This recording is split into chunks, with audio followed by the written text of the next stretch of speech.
Ladies and gentlemen, Jai Jirendra and Pranam. On behalf of the entire Jain Foundation family, I warmly welcome you all to the 199th session of Jain Talks. Covid के समय से लेकर आज तक इतने छोटे से अल्प समय में हम ये माइलस्टोन तक पहुंचे हैं। एक छोटे से बीज से आज हमारा जैन फाउंडेशन एक ज्ञान, साधना और आराधना का वटवृक्ष बन गया है।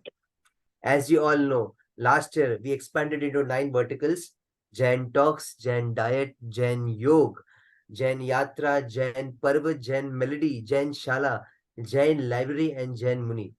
और ये सब possible हुआ है only due to the enthusiasm of all you viewers. Today we embark on a captivating journey through time and sacred landscapes as we delve deep into the profound discoveries of Jain temples across 4 states. हमारे distinguished speaker Dr. Shobha Varthaman will illuminate the untold history of Jain pilgrimages in the western and southern provinces of India.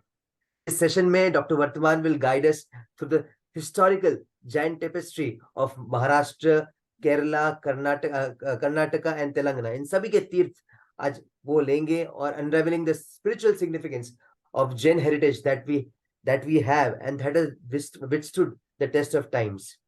So before we embark on this journey, it is my honor to introduce Dr. Shobha Varthaman. I'll just share a brief profile of her, and because she's such an esteemed, distinguished personality, words may feel short for her. So Dr. Varthaman embarked on her academic journey at Madras Medical College, earning her MBBS in 1974. Following her passion for medicine, she obtained the Diploma of Anesthesia from Royal College of Surgeons of England in 1978. Dr. Varthaman continued to expand her intellectual horizons, achieving a master's in Jain studies from the University of Madras last year in 2022. Currently, she is a dedicated PhD student in Jainology, actively engaged in research at the University of Madras. Since 2004, Dr. Varthaman has been a devoted volunteer with Doctors Without Borders, participating in humanitarian missions as an anesthesiologist and medical coordinator in several countries, including Ivory Coast, Libya, Nigeria, Yemen, Iraq, Iran, Laos, Papua New Guinea, Haiti, and at the Syrian border in Jordan. Her humanitarian efforts also extend to Operation Smile, where she has volunteered as an anesthesiologist, providing free surgeries for cleft lip and cleft palate, both in India and abroad, since 2008. She has been awarded the Ambassador of Peace by a South Korean NGO in 2002, recognizing her outstanding services. In 2011, she received the Women of Substance Award in Guwahati, followed by the Women's Indian Association Founders Day Award in 2019. Last year, she was awarded with the Love for Service Award by the Tankers Foundation. Beyond her professional and humanitarian endeavors, Dr. Varthaman is renowned for her resilience and strength. As the mother of Wing Commander Abhinandan Varthaman, who knows no introduction, her courage and grace during the challenging times have inspired many of us. Dr. Varthaman stands as a beacon of compassion, dedication, and services. Her life's work exemplifies the transformative impact one individual can have across the world, leaving an indelible mark on healthcare, humanity, and the hearts of those she has touched. We are privileged to have her with us today. Please join me in welcoming Dr. Varthaman. Madam, you're welcome here, and please हमें आप आज इस Jain talks के माध्यम से आप हमें इन सब 4 स्टेट्स की यात्रा पर ले जाइए और हमें वहां के अद्भुत तीर्थों का परिचय करवाइए। Thank you, Arpit.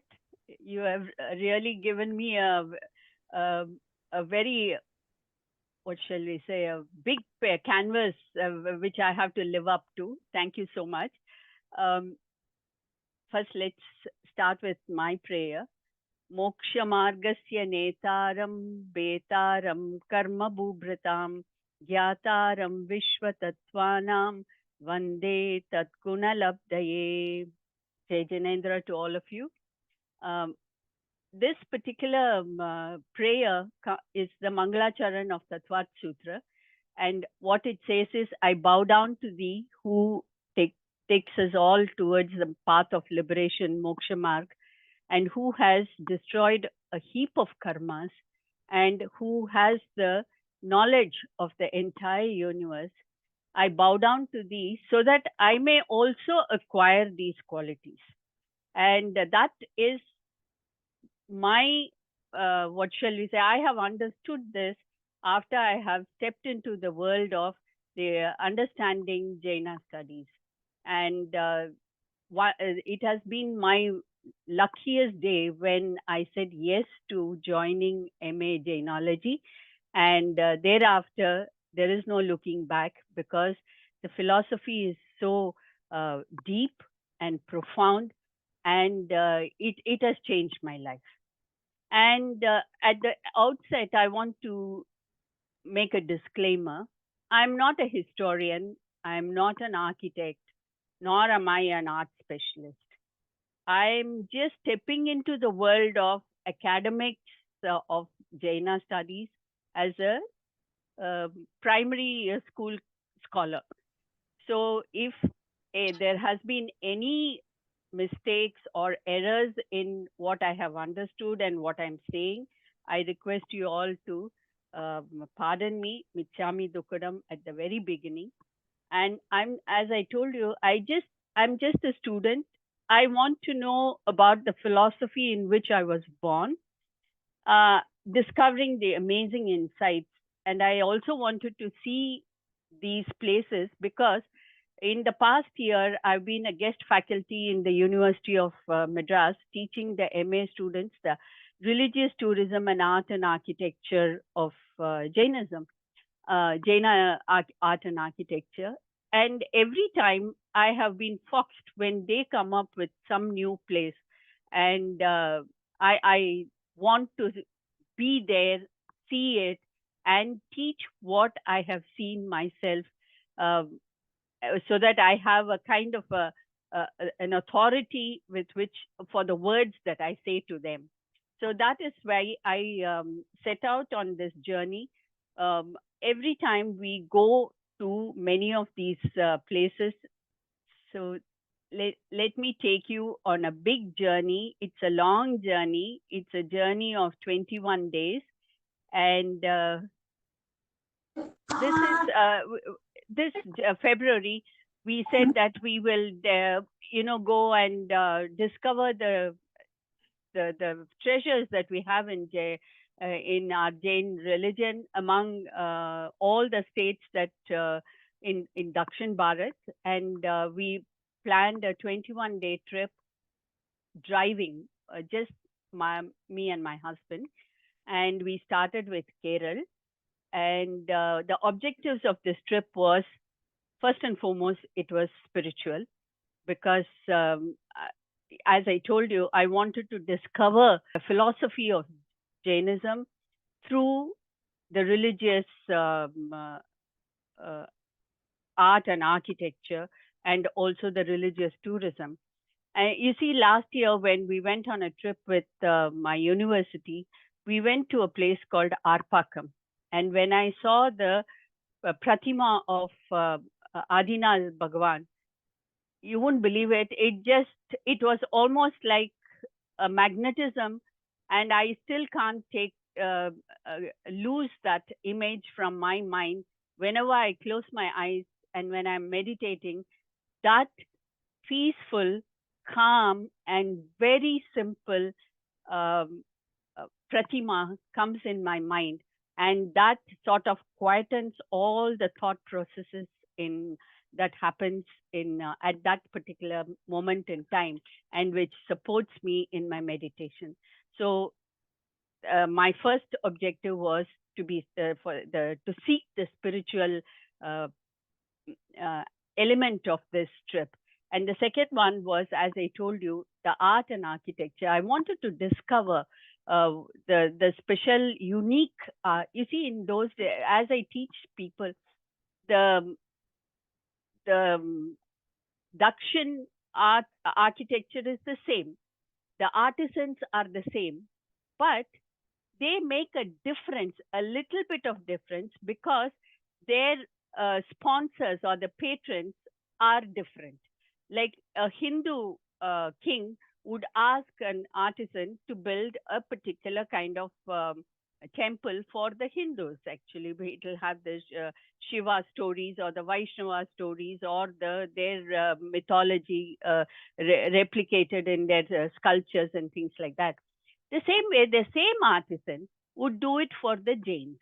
So how is it that they are able to, shift their um, skills according to the patrons' demands? So that is an interesting thing which I wanted to explore. And I also wanted to see the treasures of Jaina religion, which I've heard through many, many people, and which has been eluding me for a very long time. Now, in this, I have a few points to say that all the photos that I am presenting are from my own cell phone. They are from the cell phone, so the quality will be very bad, will not be so good. And the other thing is, it's not taken from the net or from any book. Just to give a perspective of the sizes, you will find me standing in some of them. So please forgive me for that. And the other thing is, it's also to say that to confirm that these are not plagiarized from others' copyrights, and it's my own photographs. Maybe where I may have introduced one or two just to give you a idea. In which case, I will give my um, uh, due references to them during my presentation. Now, I saw this in Varanga, a quote from Ishtobadesh in the Neminatha Basati. It says, devotion to ignorance bestows ignorance, and devotion to Gyan bestows knowledge. So, and we also have read in our early days that Vidya Danen Vadante. So, Kundukundacharya has written um, a guidebook how to identify those who are venerable. But before that, I wanted to say that these are the these are the benefits I had on going on this Tirtha Yatra. It was an inspiration for me. It gave me audiovisual inputs. I gained a lot of knowledge, and the garbhagrahas are so different from the garbhagrahas of um, the Hindu temples. The Tirtha is a sort of a Tirtha Yatra. I considered this as my Tirtha Yatra. And the Garbhagraha were the Chaturmukha Garbhagraha, which were different from the Hindu temples, where they closed the doors in the night and they opened the doors in the morning. Whereas in Jaina ancient temples, they had all four directions had four doors, and they were open. It was almost to simulate a samosaran, and it sort of gave a transparency to the philosophy, to the Janavani that the Tirthankars were teaching, and which was very important for me. And on this journey, I also realized that there are two kinds of tirthas. One is the Jangama Tirtha and the Stavara Tirtha. Jangama Tirtha are the ones who are which moves around. Who are the tirthas who are moving around? They are our munis, the sadhvis, and sadhus. So it gave me an opportunity to meet them. And the Stavara Tirthas, of course, are the arhats who stay within the temples and who give us the inspiration by be in the form of a sculpture and reflecting.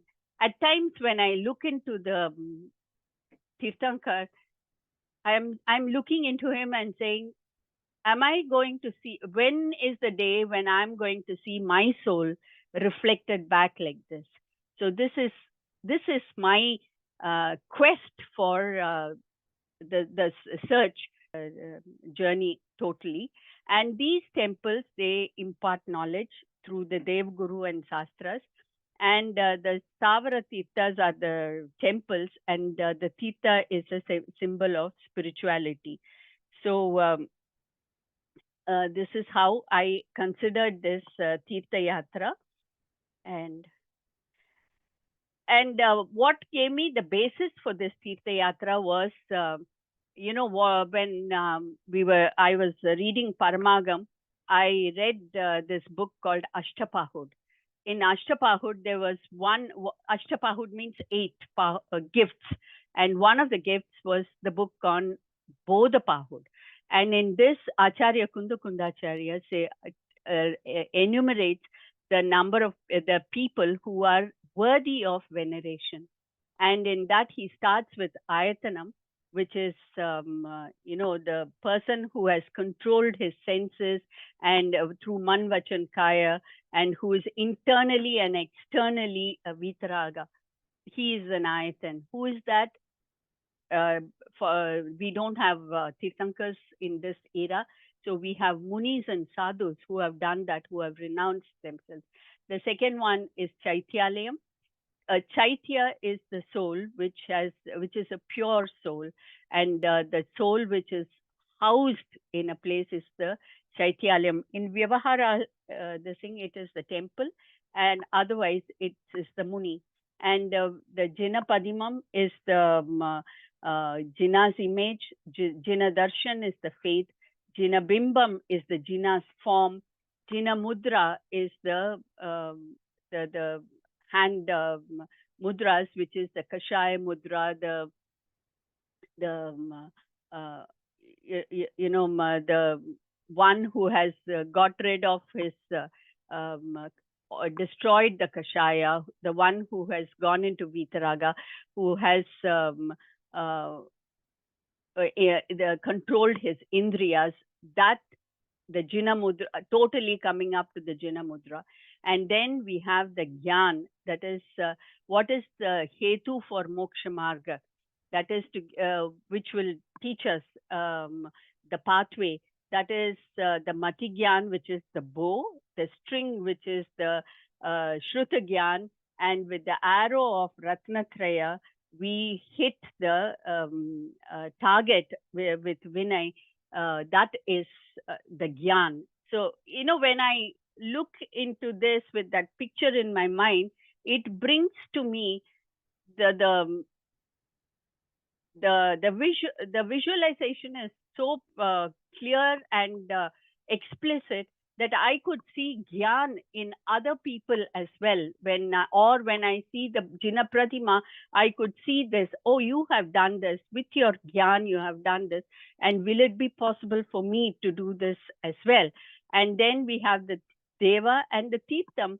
Normally, they say it is the Samsara Sagara that you have to cross, and that is the Tirtha, the Samyaktva, which who has the Samyaktva, who can cross the Tirtha, and then we have the Muni. So with these things in mind, I started my journey, and I also classified my Kshetras according to the Siddha Kshetras where people attained moksha, the Atishaya Kshetras where some miracle or the other were happening. Unfortunately, in the south, we don't have any Kalyana Kshetra where any one of the Pancha Kalyanaks had happened of the Tirthankars. But we had a Kala Kshetra, and we had enough Purana Kshetras, and I saw one Jnana Kshetra as well. And I'll come to it when I'm talking. Now, this is the journey we started with. And since this Google map wouldn't show the entire map, I'm putting it in parts. So we started from our home in Chennai. We went up to Coimbatore with the idea of starting from Kerala, because we have seen a lot of Jain Tirthas in Tamil Nadu. So we wanted to start with Kerala. And we wanted to start with Palakkad. Unfortunately, the road conditions weren't good. So we first started our place with Kalpetta. And from Kalpetta, we went, Kalpetta is in the Wayanad district, and we saw a few temples over there. And then we moved on to Mudabidri in Karnataka. When we go to Karnataka, I'll get to tell you that. Now, in Kerala, these are the temples. Earlier, when we went to Wayanad, we had seen the temple in Sultan Bateri, which doesn't have a pratima there, but it was converted by Tipu Sultan into an armory, and then it became a structure. But people have revived it, and they are doing once a year Mahavir birth anniversary over there. But it is not a temple which is in regular worship in Sultan Bateri. But we went to these temples, one in Puliyar Malai, all this around Kalpetta. And on the road from Kalpetta to Mangalore Road, Chandranathagiri temple, then the Veniyodi, Varadur, Pallukkannu, Anjukunu, and Mailadipura. I'll get to this. Is the temples in Wayanad were very, very simple. They almost look like houses, and they are not very ancient, because what happened is in most of these temples, they were ravaged and pillaged by the Muslim invaders. So they somehow hid the deities, and they brought it back and reconstructed the temples later in the last century. And most of them were from Karnataka. This temple is in Varadur. They have a new idol because the old idol was lost. And here the new idol is Anantanath Swami. And there is a copper inscription here which talks about the patronage of a Kannada prince who came to Kerala, and he looked after this temple. And then the one thing I found in these temples are they have this Naga. I don't know if can you see this. This is the Naga. They have the Naga worship, and the Kshetrapala is just like a slab, and he is kept outside in the outer precincts where you go for the circumambulation. So this is very unique for the Kerala temples I saw.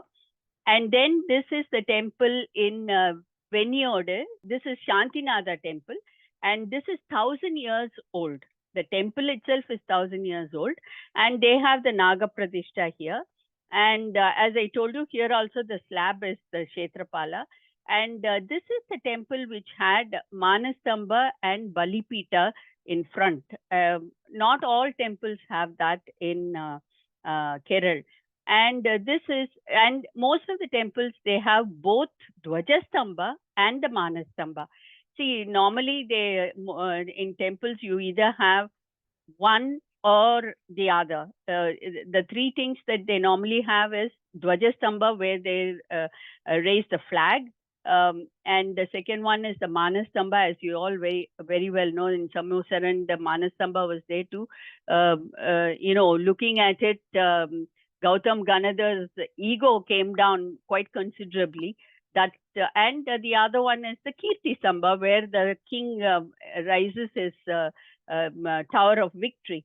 So in Kerala, this is the Chandranath temple, where they have a new statue of Bahubali, and they have erected a new Manastamba also. But this Dwajastamba is in one of the old temples in Varadur, which is a Anantanath Swami temple. And in Kalpetta itself, there is another temple, Anantanath Swami temple. They are all new temples built in 1900s, 1977, 1967, like that. And now I'll move on to Karnataka. In Karnataka, we went to Mudubidri, Ennarpura, Humcha, Gerusappa, Belgaum, Gudibende. And these three, Gudibende, Mandragiri Hills, and Nittur, I recently went about 20 days ago. But I thought I will talk about them also in this. And they are in this Dakshin Kannada and Uttar Kannada along this coast. The other parts of Karnataka we have seen earlier, but still there are many temples there which are left out, which I've kept it for another rainy day, and which is in my bucket list. And then we went to Mudubidri. My God, Mudubidri is quite correctly called the Jain Kashi of South India, and it has almost 18 temples. If you can see this list over here, starting from Guru Basadi, which was the oldest of the temples, and then you have so many temples over here, and they even have a map.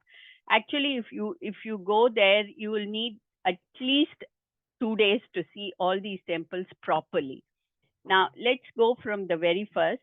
And we had the good fortune of meeting the Bhattaraka there. And as I told you, that it was the Jangama Tirtha for me as well. And he was so kind and considerate. They, February is a wrong month to go because there are a lot of festivals. And in Karnataka, the Bhattarakas are moving from festival to festival. But when he heard that we are coming, he stayed back. And after we met him, he left for the next, the place where the festival is happening. And thankfully, he was there because he showed us beautiful pratimas of Tirthankars made with gems, spatika, diamond, and they are all under lock and key. And what I felt is the biggest blessing for me was I saw the original Dhavala manuscript. And this Dhavala is the commentary on Shatkandagam, and which the Mudabadri Bhattaragas have been preserving very, very carefully and very safely for posterity. And he was gracious enough to show us the manuscript which you see over here. This is the manuscript of Dhavala.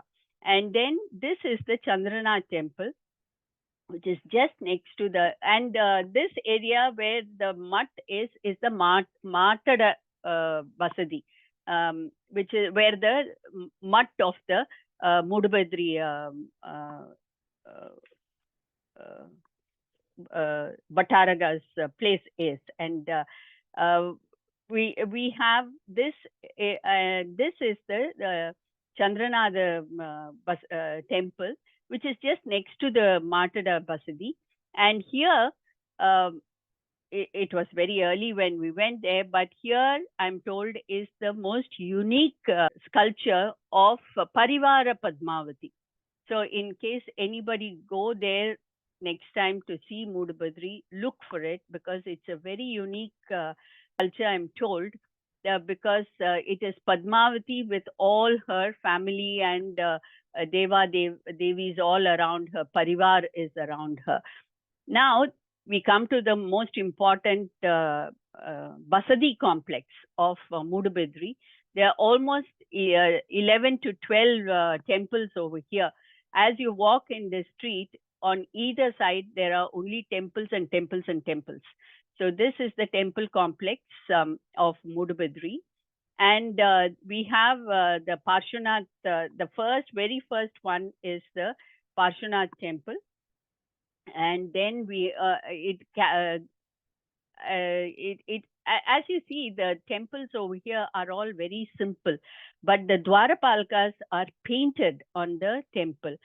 And inside, when you go, you find such beautiful architecture. Look at the pillars and look at the lintels which are in the roof. They are very beautifully sculpted. And of course, they are giving new supports to these because they are very, very ancient temples.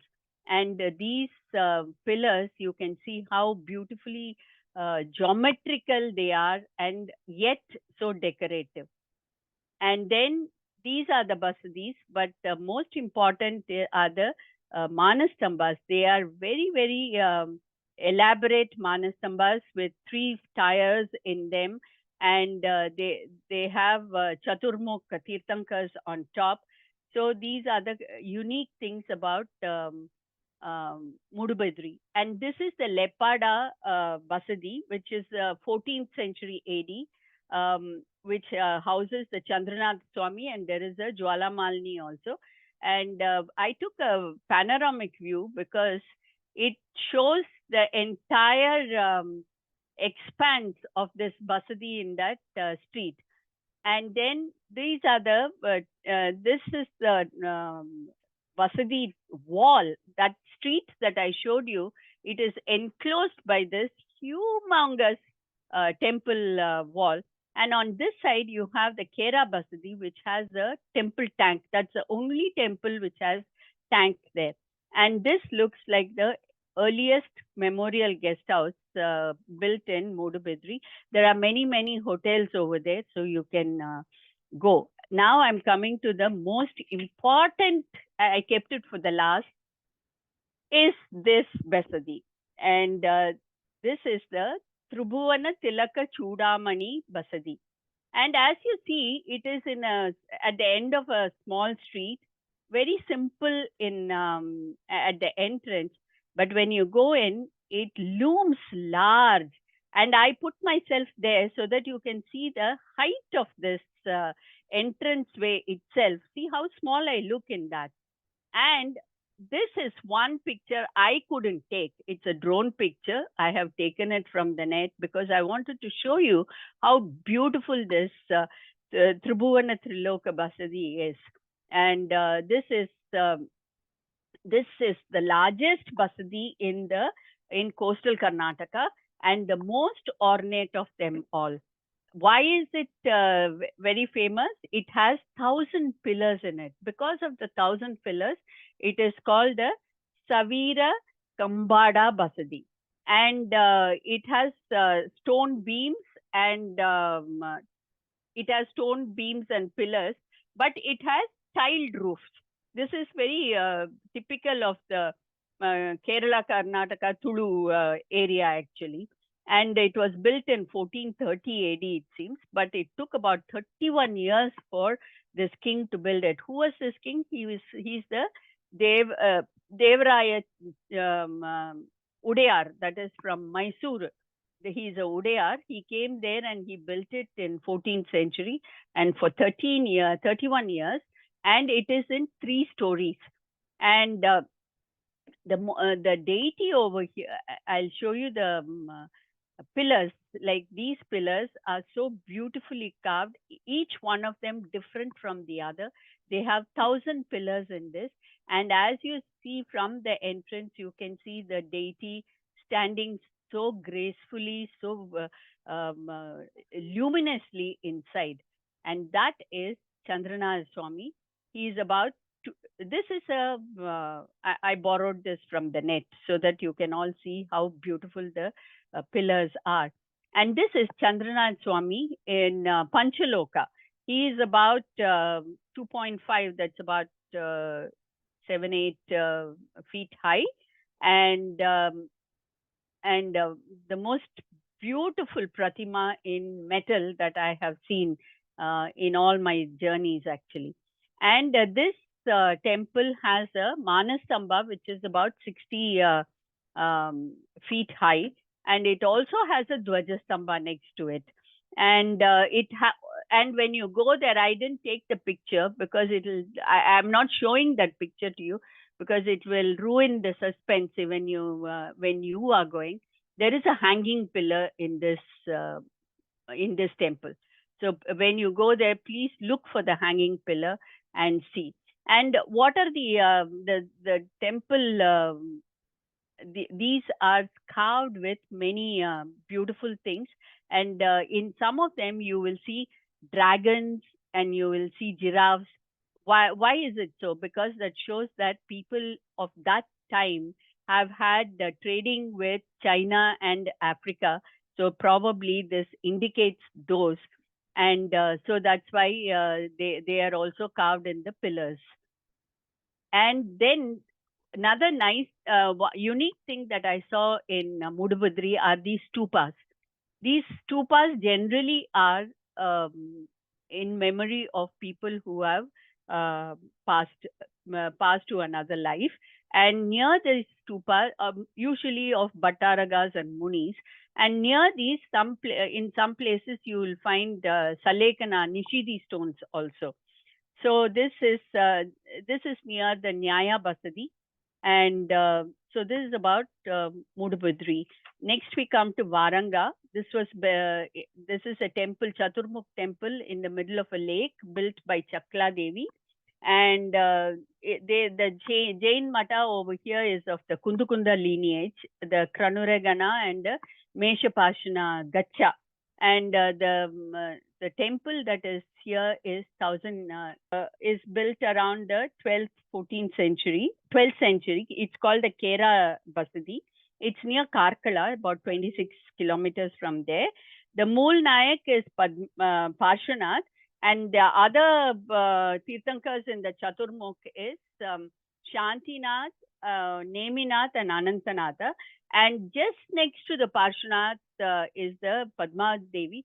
Only thing is, you have to be thin enough to go to do the circumambulation because there's not enough space. So if you're a little on the plump side, you have to squeeze yourself to go around the Garbhagraha. And people generally come here before their marriage, it seems, to get the blessings of Mata Padmavati. And then, and to go there, you have to go by a boat. And there are lots of people who come to do tourism also. But it seems in quieter days, the priest himself takes you across the uh, um, lake to go to this temple. Then they have a yearly festival, Rath festival. So this is how the Rath looks without the umbrella. We had the privilege of seeing this being made and then being covered later. I thought it was a interesting point to show. And this is the seat of the Bhattarak over there. And as I told you, he's the Kranuragana and the Meshapashna Gacha. And this Bhattarak seat is about 1,000 years old. And this is the Neminada Basadi, which is there. It has about 300 acres, Devara Jaga for this thing. And it seems the King Devaraya of Vijayanagara Empire came here in 14th century. And in that it has been inscribed that this Basadi has been there for a longer time before. So it must have existed before the 14th century. It's a very interesting thing because it is in two stories. You will see the Neminatha inside, but you will, if you take the time to climb very narrow steps, and if the priest is doing puja over there, you will see amazing, amazing collection of Kirtankar pratimas made out of precious stones. Jade, crystal, gold, and silver, and ivory, and ivory, and also diamond. You can see that a diamond Tirthankar also over there. So he will show you all of them, and he'll do the puja for you. And it is a room full of such Tirthankaras actually. And then there is another shrine in Varanga itself. It is the Parshvanath Tirthankar over there. And they are all very ancient, a good 1,000 years old.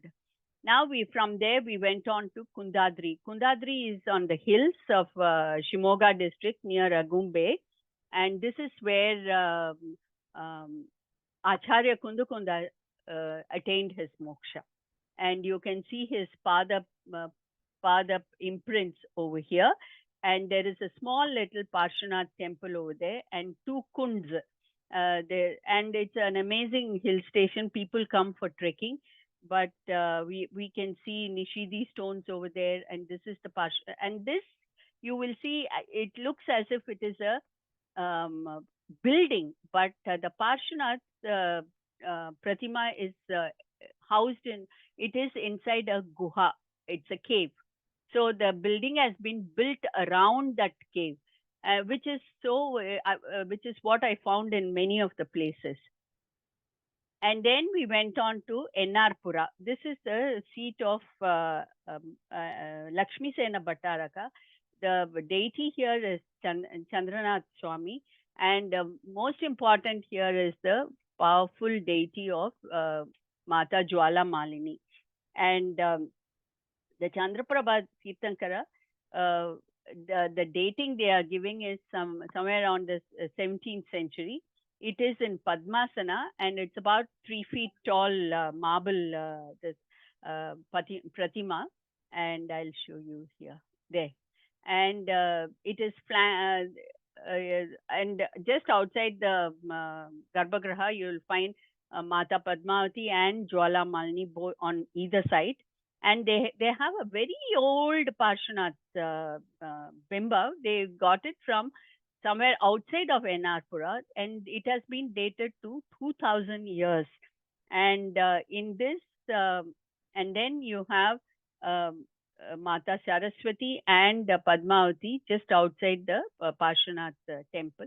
And then you have Bahubali also.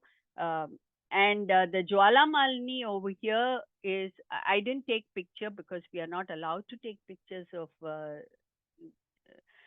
the deity there. And the dating is somewhere around the 15th to 16th century. And they also have a very old statue of Bhairava Brahma, who is a Yaksha. And this the next to this Bahubali Pratima is the Mata of Enarpura. Very nice facilities they have, and they have a little canteen also, so people can go and stay there and look around for a while. And then we went on from there to Humcha, and you all know Humcha very well. It is the seat of Mata Padmavati. We had the Bhattaraka was not well on that day. He had traveled and he was having fever. Yet he very, very graciously gave us his blessings, and we were able to see him. Now, Humcha has a very good history. There was a prince called Jinadatta in Mathura, that is in the north, and his father wanted to quietly do him away because he wanted to give the throne to his second Rani's son. And so there was a Muni who was the advisor for the prince, who was a good man. So he told him, his Muni Siddhant, you just leave this place. So this prince got onto his horse with a bimba of Mata Padmavati and rode down south like wind. And when he came down to this area in the Agumbe Ghats, he had a vision where Mata said that I would like to stay back here. And there you cleared, and it was a forest area. Even to this day, when you go by car and all, they warn you there are tigers over there, and please be careful, kind of thing. And so he cleared the forest. He built the temple, and he created a kingdom for himself around that area. And there was a Bhattaraga seat which was created in 8th AD. And we know this because there is an inscription by a king called Vinayaditya of the Chalukya kingdom. And in the vision that Jinadatta Raya got, Mata Padmavati, the spirit of her, went into a tree called the Lucky Tree, and that tree is still alive next to the temple. And they say that the energy of that place is amazing. And people who are in the south or otherwise also, you will all know how much people venerate Mata Padmavati of Humcha. And Bhattaraga is also he has both Varanga, Kundadri, and Hosanagunde under him, and they belong to the Mula Sangha of the Balatkara Gana and the Saraswati Gacha, and they do a lot of very good work over there. And this Mata and this Bhattaraka seat had Surat and many others, Idar and Ajmer, and about 36 seats under them before. But slowly everything has gone, and we have only 3 of them now. The present Bhattaraga is called the Devendra Kirti. He's been there since 2013. The most important temple over here is the Panchakuta Basadi. which was built by Queen Chakkala Devi. It's called Urdhvi Tilaka. That means it's the glory of the universe. And they had five garbhagrahas with five tirthankaras. It has the common beam and the common lintel, but different garbhagrahas, and of which three have gone. Two have gone, and only three tirthankaras are there. The Neminatha, Parshanatha, and Shantinatha Tirthankara. And this Basadi, Panchakota Basadi, has beautiful Navaranga hall, and it has a Mukha Mandapa and has a huge Mahamandapa. And Parshanath and Padmavati Devi are in a different building. And here the Manastamba is very exquisite.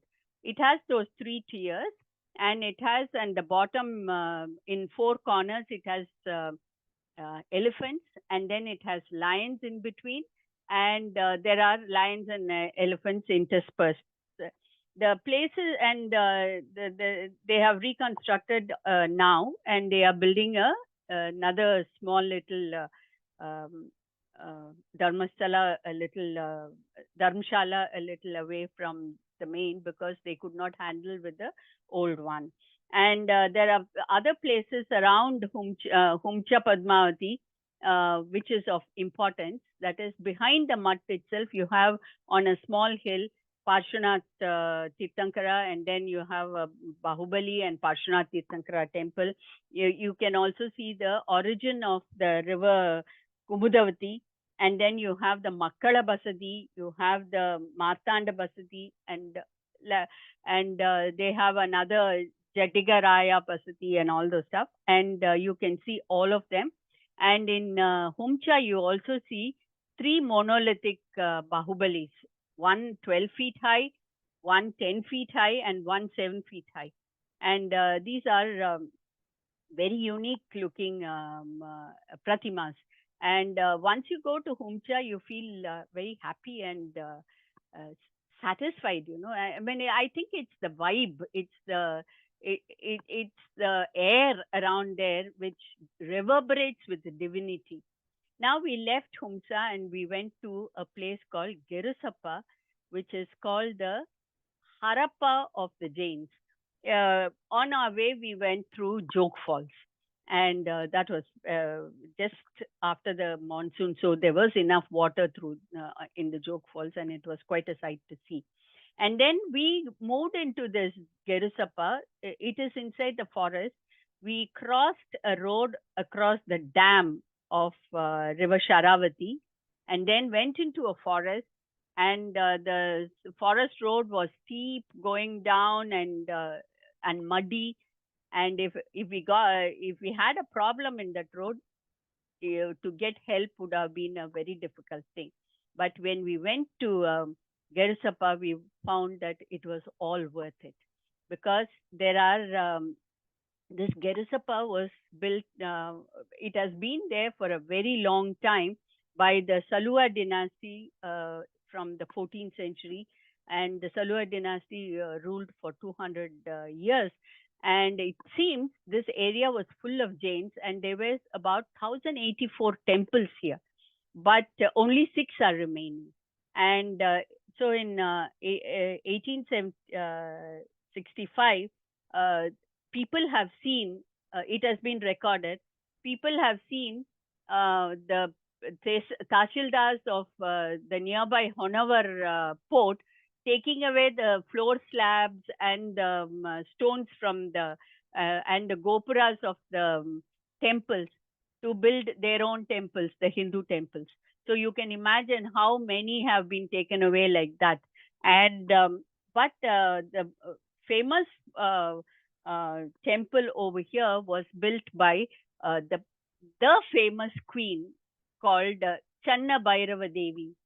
She in 1562, she was also called the Reina de Pimenta by the Portuguese, that is the pepper queen. She got her money through pepper trade, and she used to send ships, it seems, across to Honavar and Batkal fort.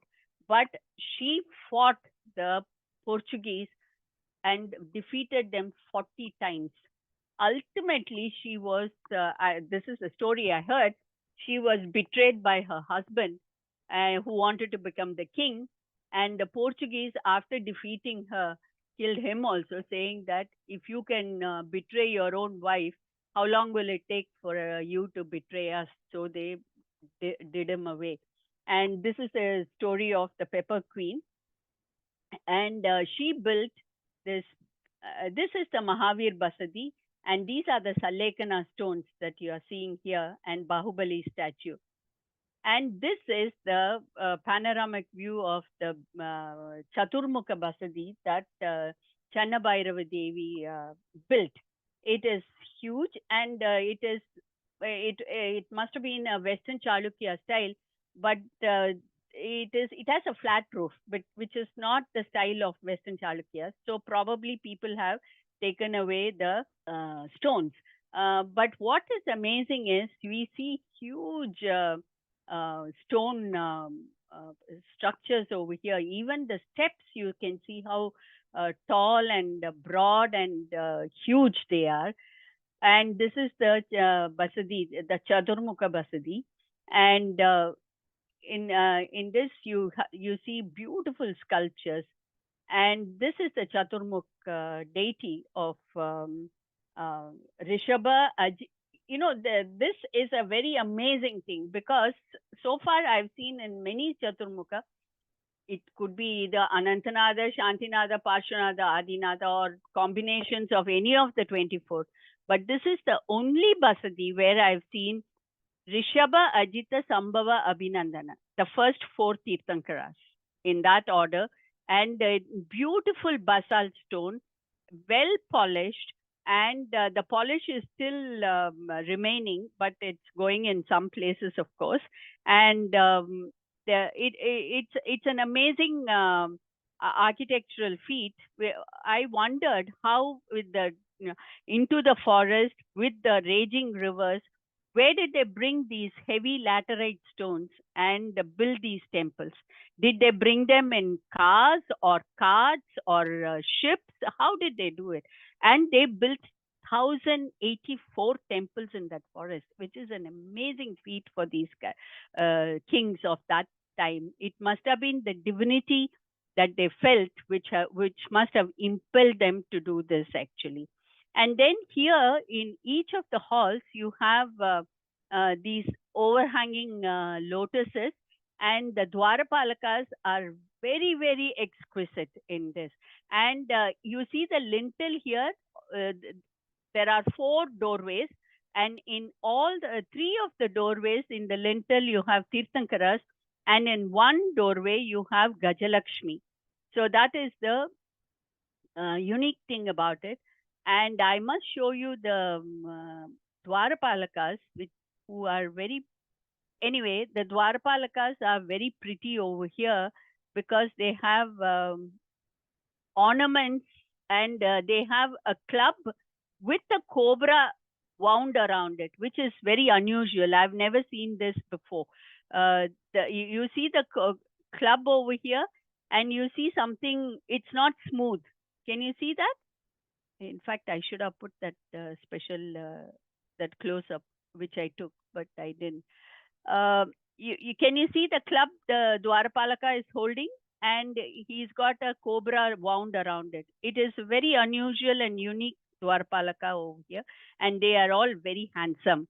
And these are the Salekana stones, which have been collected from many, many areas. And I'm not going to explain what Salekana stones are, because I assume that you all know.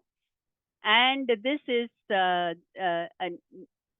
Neminatha, who is the largest pratima of this group of temples in Gerusappa, and Mahavira, and of course the Salekana stones. Now there is only one small little canteen over there, where you have to ring up and ask them to prepare your food. Otherwise, you have to take your own food. And as I told you, it is right in the thick of forest, and you don't have any other facilities over there. There is a Jwalamalini temple next to the canteen, where you can do your worship, and there is a priest who stays there. Now, from here, Gerisappa, we went to Belgaum. Now, Belgaum is a place where uh, these two Jain temples are within the Belgaum fort, which is now being used by the military engineering services of the Indian Army.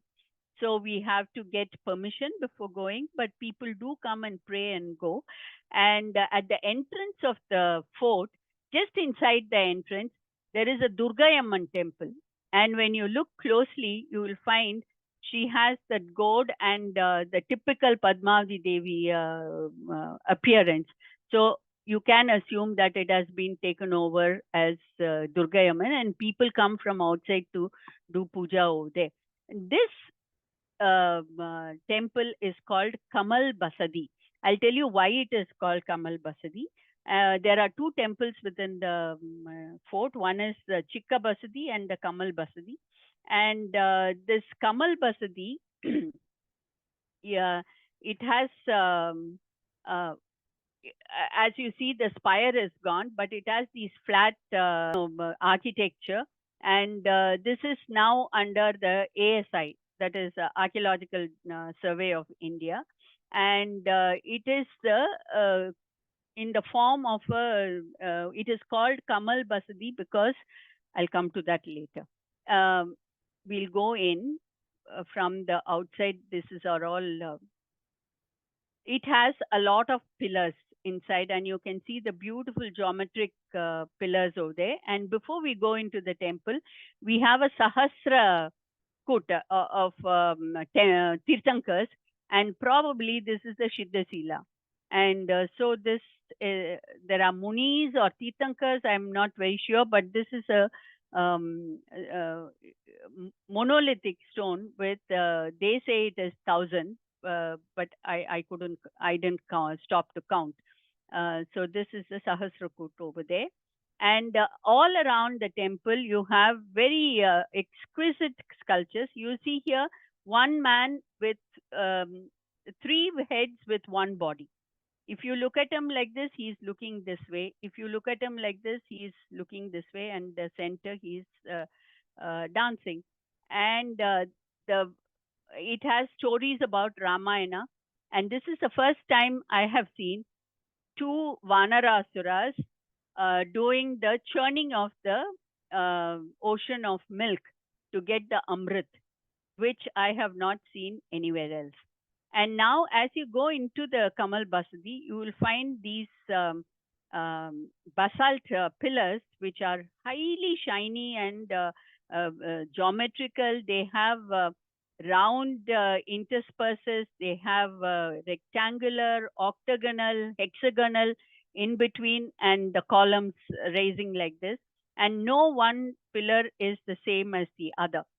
And the interior is like this. The mandapa is like this, and you can see the deity Neminatha inside.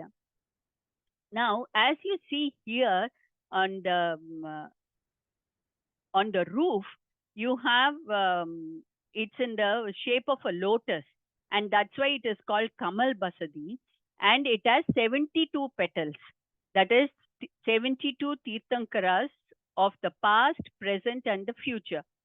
And at the end of, you can see over here, as you keep coming, at the end of the petals, you will find Tirthankaras. And can you see the Tirthankaras over here? A lot of them all around. It's a circular arch, and all the arches have Tirthankaras. Unfortunately, I have a very limited camera, and I couldn't take a wide angle picture. So, and then this is the main deity, Neminatha. And the one thing I have to say is the temple belongs to the Archaeological Survey of India, but it is looked after functionally by the people of Belgaum. And there is one Jain Pandit. He's it's a lineage. I mean, his ancestors have done it. One Mr. Mavir Upadhyaya, and he's like a tigers protecting this Kamal Basdi. He doesn't allow any tourist to do anything wrong in this, and he maintains the sanctity of this temple. And all the security guards around him, they are all paid by the ASI, some 50,000 rupees per month, and this poor man gets only 4,000, and he cycles 4 times from Belgaum to come here and do the Nitya Pujas. And we were waiting for him to come, and then he came in the afternoon to do the Nitya Pujas for us as well. And uh, it's a he keeps the temple clean. He does the Nitya Puja. He does it 4 times a day. He develops a garden around it. But unfortunately, he does, and he is paid very sparsely. But at the same time, he is accountable to the ASI for each and every murti and each and every damage that is done to it. And the ASI takes very, very serious note if anything goes amiss. So this is one thing I wanted to tell about the kind of dedication people have when they are looking after such temples actually. And this Basadi was built by the kings of the Ratta dynasty in the 12th century AD.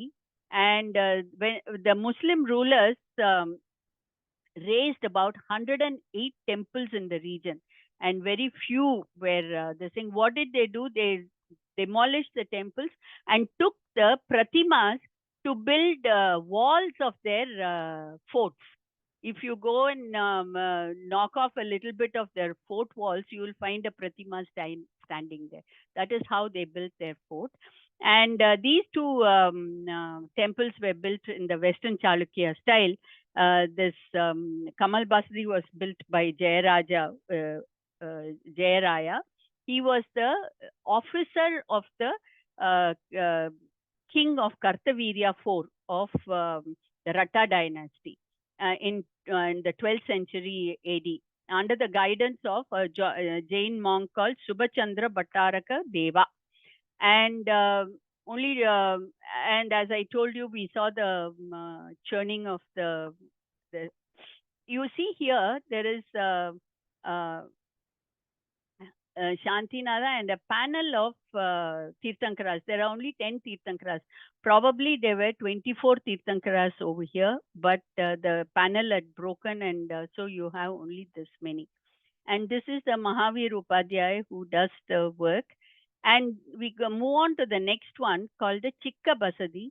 And this is how the pillars of the Chikka Basadi are. It probably is been pillaged or it is incomplete. There is no pratima here. This is the Chikka Basadi, but outside it's beautifully carved. And inside, as you go, you can see the grandeur still there. But had it been completed or had it been not plundered, you probably will have a very beautiful basadi over there.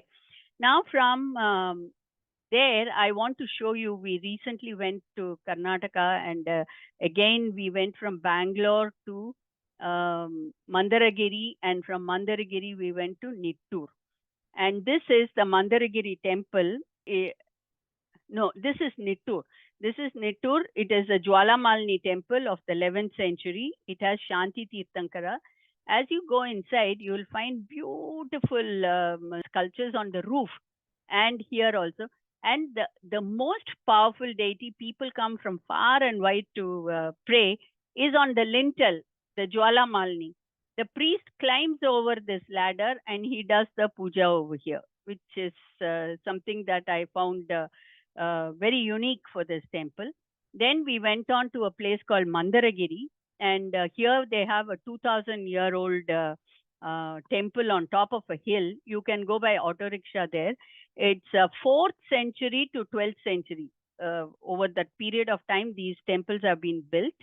And now lately they have, and the oldest 4th century is the Malinada Tirthankara.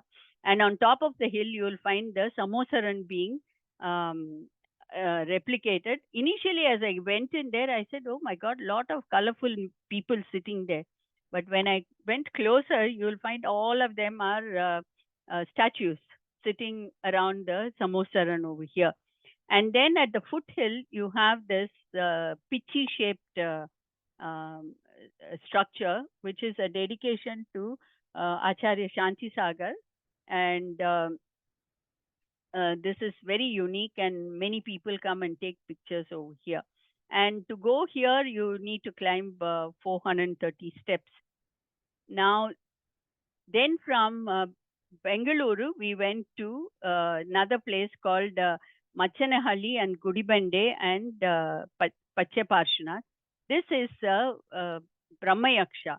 It's on the wall mural. It's a bas relief. It is in a place called Machanahalli, which is about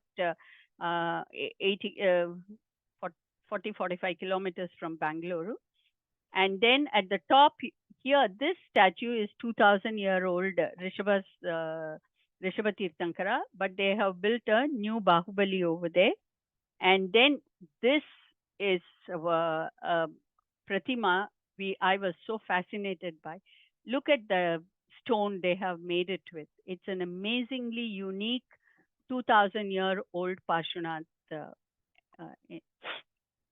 And then what we did was from Belgaum, we went to Kolhapur to Nashik, Nashik to Gajapante, Gajapante to Chandwad, and then our upper limit was Statue of Unity. We came back, we went like this and came.